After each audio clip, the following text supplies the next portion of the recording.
నీదేనా ఐడియా? కే రాఘవేంద్ర సినిమాలు బాగా చూస్తావు అనుకుంటా.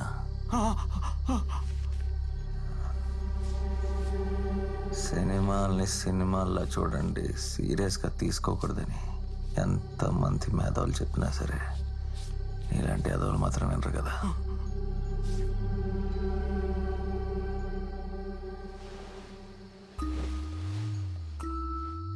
ఆయన ఏదో సరదాగా ఇలాంటివన్నీ చూపించి మా అలాంటి వాళ్ళకి రిలీఫ్ ఇస్తుంటే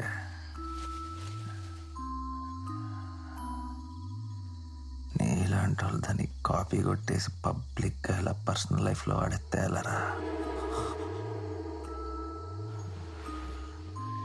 రేపు పొద్దున ఆయన టీవీలో ఈ విజువల్స్ చూస్తే ఏమనుకుంటాడు?